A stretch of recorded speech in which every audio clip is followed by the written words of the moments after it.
We are making mantı, Turkish dumplings. Tiny handmade dumplings filled with spice, ground meat, boiled to perfection and served with a garlicky yogurt sauce and sizzling butter drizzle.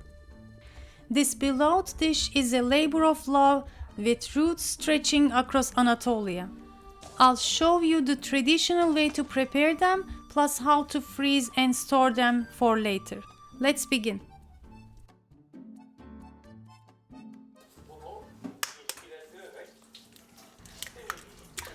I'm gonna use 2 eggs and 1 cup plus 1/4 of a cup water. Mix everything first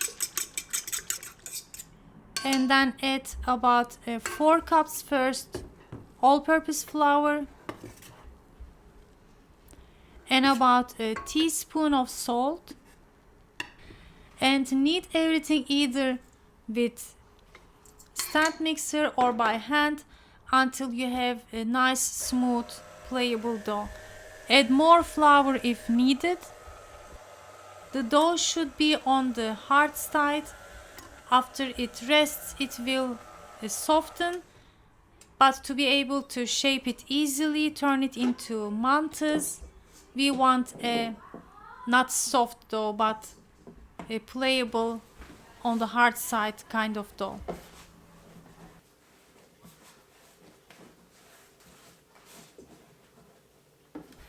Depending on the size of your countertop, if you have a small one, you can turn the dough into 4 balls. I'm gonna do 3.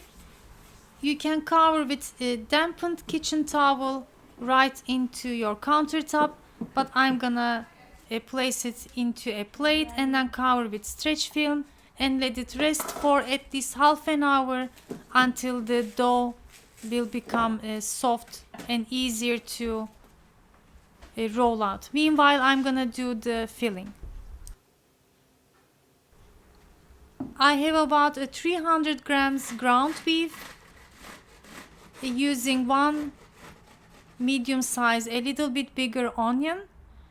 Grate the onion and discharge the watery part, which will make the mixture soggy and hard to portion into our mantas. Squeeze a little bit and add the rest. You don't have to squeeze all the way, which could make it drier. I added about 1.5 teaspoon of salt and half a teaspoon black pepper. It's up to you how spicy you want to make it. And half a teaspoon paprika, pul biber. I mixed everything by hand. If your ground beef doesn't have much fat, you can also drizzle some olive oil. Always it gives much more flavor when you add fat.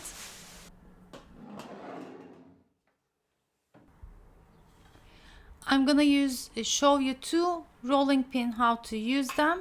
The second one is new and you can, I believe, find it on the market. I'm gonna check and add the link for you if I find.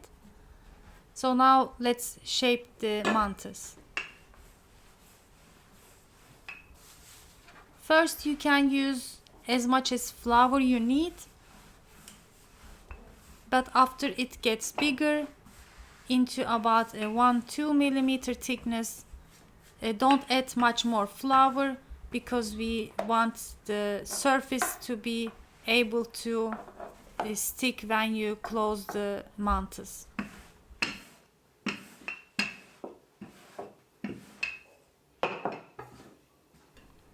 So alternately, I use regular rolling pin and one that is a bit thinner, just to try, and it both works perfectly.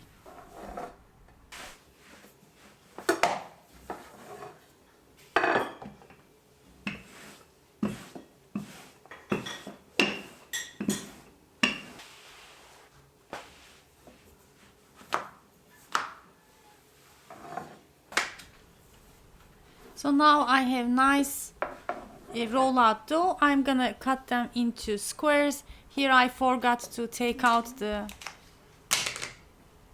cover. I'm using pizza cutter here. Both works fine. You can use just sharp knife too. With the help of my finger, I just cut into 3 finger size thickness and then into squares.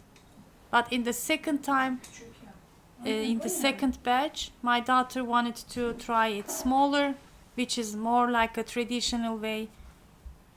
They say you have to put 40 pieces of mantı into 1 spoon, which is kind of much more harder, tinier to make. So with my daughter, we, while chatting, shaped our mantas. I'm gonna show you closely now how to close it. From the 2 sides, just fold like a rectangular and then fold again to meet in the middle. Just like so.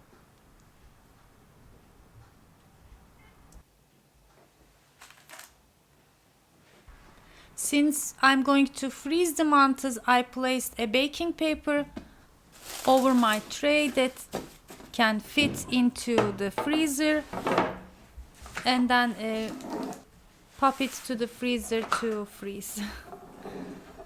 And here is the second one, which my daughter cuts into smaller squares.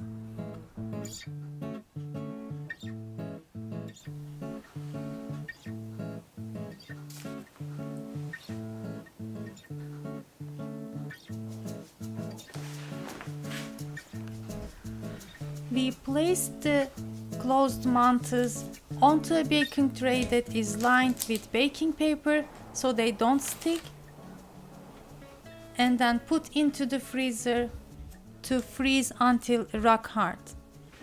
Another option would be to bake them halfway so they dry and not gonna stick to each other, perfect to store again in the freezer. Okay, I'm gonna begin with the big ones to put into my container.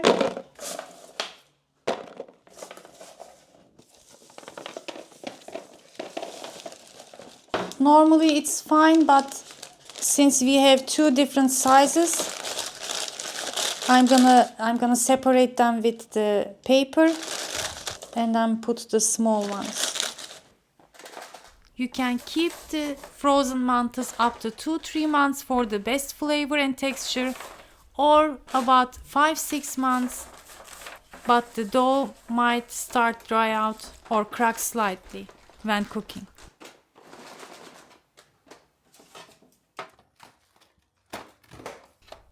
To cook frozen mantı, bring a pot of salted water to a gentle boil. Add the mantı straight from the freezer, no need to thaw. Stir gently to prevent sticking and cook until they rise to the surface and tender, about 10 to 12 minutes. Meanwhile, stir a cup of yogurt. You can add crushed garlic if you like, and keep ready on the side. For the butter paprika sauce, melt a butter in a saucepan, add chili flakes, pul biber, stir for 10 seconds, and it's ready to drizzle on top.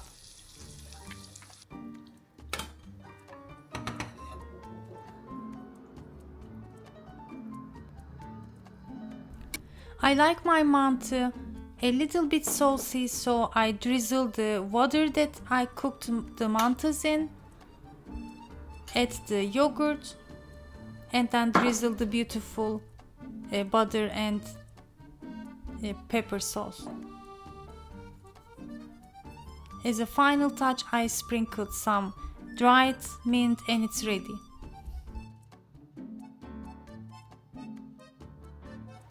It looks beautiful, homemade perfectly with love. Time to taste. Make sure to serve it as much as possible hot.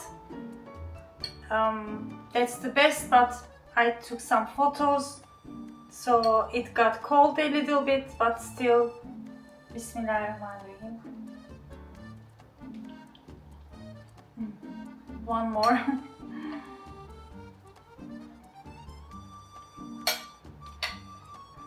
This could be one of my favorite dishes from Turkish cuisine all time. It also perfectly fits to our ancient root coming from Middle Asia. It is really delicious, my friends. Once you have it in the freezer, it's a ready food and still homemade, perfect. Give it a try. I appreciate your support just by giving thumbs up, sharing my content if you think it is useful so others can also see it. And I hope and pray that I can see you in the next video. Afiyet olsun. See you next time. Bye.